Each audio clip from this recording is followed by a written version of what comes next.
Hi guys, Steady Eddie here on a lovely sunny day in October in the good old UK. Okay, so I want to talk today about going abroad and alcohol and all that kind of stuff. Now, just to recap on some of the videos that I've made, both on this and on the Steady Eddie live channel, I've recently given up the booze. It's now been a full 6 months since I touched a drop of alcohol.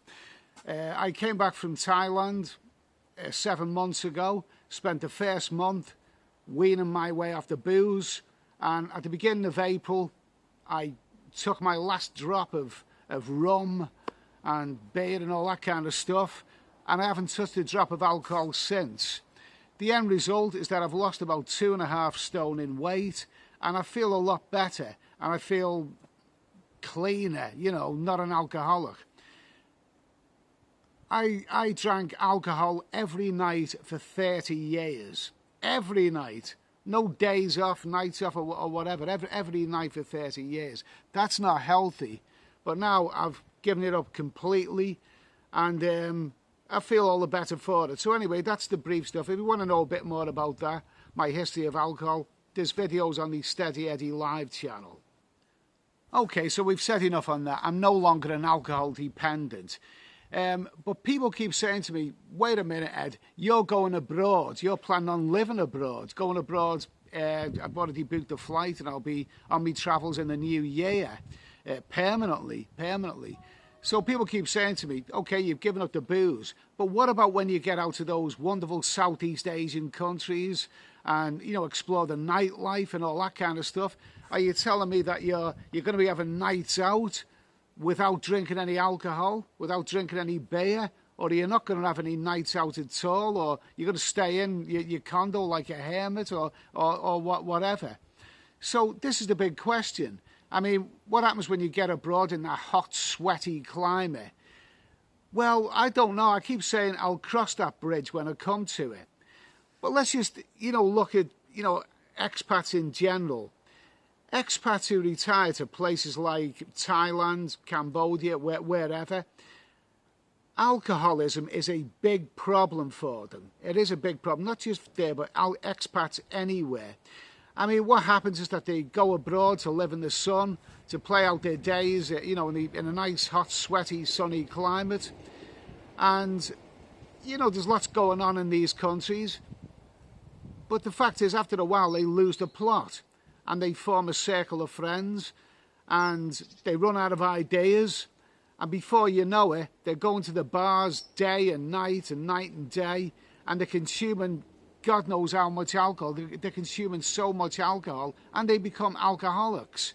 And it is a very, very severe problem, and basically, I don't want to fall into that trap. So the big question is, to drink or not to drink?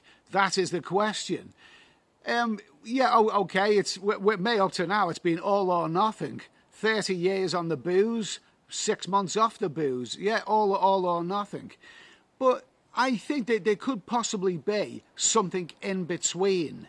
You know, all that wonderful nightlife in Thailand and Cambodia and wherever. And obviously, you know, I meet people when I'm in these places. It's great to meet subscribers to this channel. And it's great to meet up with people and have a beer with people. I don't really see how you can do that with, you know, drinking, you know, cola or lemonade or soft drinks. You know, it probably is nice in a hot climate, hot, sweaty climate, to have a cold beer. But like I say, to drink or not to drink, well, there's got to be something in between. And I think the in-between is being able to control your consumption of alcohol. Now, that's probably easier said than done. I mean, there's those people who say, you know, just one drink and you're back. You know, I'm pretty sure that's been the case with a lot of people. You know, you abstain from the alcohol, but just one drink and you're back. You know, you taste how good it is. It's like the return of an old friend. And the next thing you know, you're back to drinking every night once again. But no, I think personally that if you have the discipline to give up the booze, then you should also have the discipline to control the booze. Control the booze rather than the booze control you. And this is what I'm looking at. So how do you control the booze? Well, I suppose there's a number of ways to do it. You know, you've got to use your imagination, whatever suits you. But I think probably a good way of doing it is basically 1 month on, 1 month off. I'm going abroad indefinitely, and I'm not going to be a tourist anymore. You know, when you go out there for a couple of weeks or a month or whatever, the tendency is to drink every night and make the most of it, because you're under a time limit then. You know, you want to make the most of it, live it up while you're out there, because pretty soon you'll be back in, you know, England once again, or America, or wherever you come from. So, you know, you're under the time limit then. I won't be under any time limit when I go abroad. I will have all the time in the world. So the idea of doing 1 month on, 1 month off the booze, I mean, I hear of people, you know, dry January, that sort of thing. I've never been able to do that. You know, I drink, when I drank every night. I've never been able to do dry January or stay off the booze for a few weeks or anything like that. But the thing is, I've proved now that I can control it. And I really think abroad, I think I can do it. I've never ever heard any expats saying that they do that. You know, they either drink beer or they don't drink at all. I've never really heard of anyone saying, you know, I drink beer for 1 month and then have a total month off. 1 month on, 1 month off. I've never heard anyone saying that. Well, I don't care if anybody else doesn't do that. I'm going to do it. I think that's the best way of doing it. Everything in moderation. And, you know, I think really you need to spend time away from the booze in order to let your system, your liver and whatever, you know, get back together again.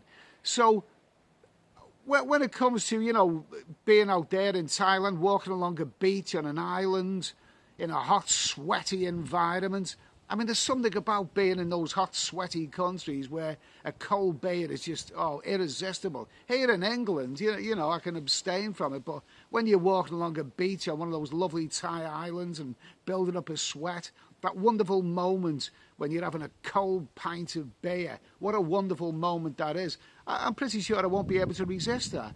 But the thing is, you know, the idea of 1 month on, 1 month off, there could be other ways to control the beer, but that seems to me to be a way that's doable and an effective way of, you know, combating, controlling the alcohol consumption.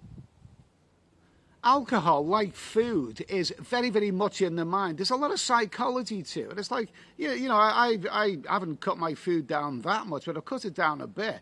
When you know, I've been trying to lose weight, obviously, and before I eat a meal, I ask myself 2 questions. 1, am I really hungry? And 2, do I want to lose weight or not? And you know, I've learned to abstain from food, not to, you know, overeat. It's paid off. I still need to lose a little bit more weight, but I'm really, really pleased with the results up to now. But alcohol also is in the mind. I mean, you have to look at the reasons why people drink beer. Are you drinking one beer after another simply because you need it? You know, you need one after... No, you drink for other reasons. You drink to be sociable.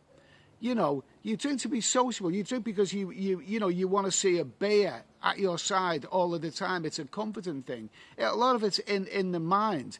And what I've found is giving up the booze, the most difficult thing... the most difficult challenge that you first have when you're giving up the booze is what do you replace it with. I mean, I've found myself, you know, nice little diet drink, you know, that I get and I drink every night and I love it. Diet ginger ale, you know, no alcohol, almost 0 calories. I know people say stay away from those sweetened drinks because they're bad for you. I don't know. If you throw out everything that's bad for you, you'll end up starving to death. I know that much. But yeah, I mean, the biggest challenge is what do you replace the alcohol with? You know, I don't want to be, you know, I don't want to be walking along a beautiful beach in Thailand in a hot, sweaty climate, and then when my throat's dry and I really, really gagging for a drink, I don't want to be drinking a Diet Cola or something. I don't want to be doing that. No, a nice frosted glass with a lovely frothy pint of pint of beer. Yeah, that's what I want. Yeah. So yes, you often drink to be sociable. You know, you may have made a circle of friends who may be the type of people who just simply want to hang around bars and drink, you know, every day, every afternoon and every evening.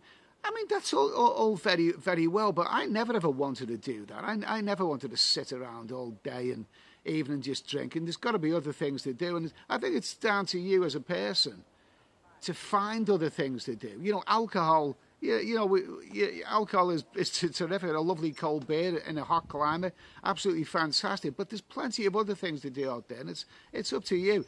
And as for my YouTube channel, well, you know, I think in the past I've made a little bit too much about, you know, including beer in every video, and you know, it gets a bit corny after a while. So for the future of my YouTube channel, when I make vlogs, and I'm looking forward to doing that again, I'll be making, it'll be different. It will be different. It won't simply be you know, the boozy Eddie who walks around town gagging for a cold beer. It won't be that. There'll be other things. There'll be other things to do. It's up to me to find the other things to do. But you know, man shouldn't be ruled by alcohol alone. Some people are ruled by alcohol.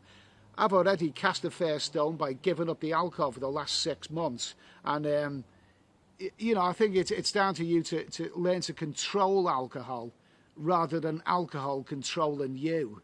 So anyway, I've booked my flight. I got a very, very reasonable price for a flight. Reasonable priced flights are out there if you look for them.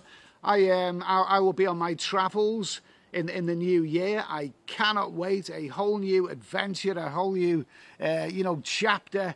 Elongated chapter in my life is about to begin. I'm really, really excited. I can't wait.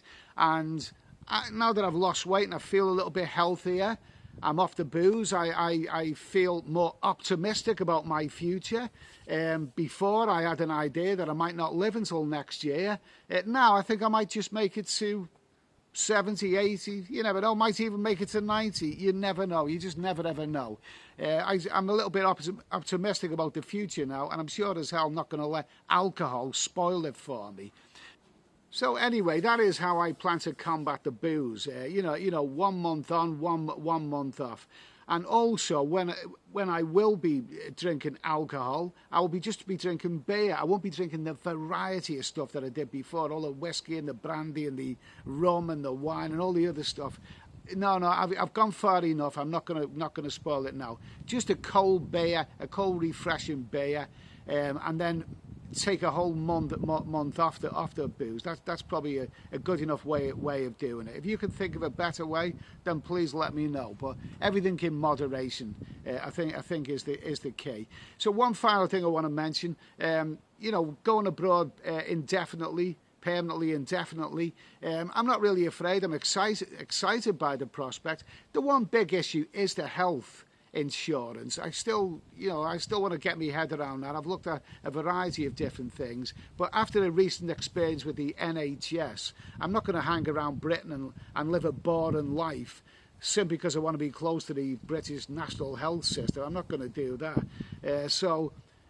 Anyway, the health issue is an important one, but if I hear of anything, we'll do another video and talk about that, because that is the big issue. But anyway, I'll say thanks for watching. I will be continuing doing live streams and the odd video on this channel, but I'm looking at the big move in the new year. It's about 3 months away, and I cannot wait. Okay? So thanks for watching. Have a great day, great evening, whatever you're doing, and I'll see you in the next one. Cheers.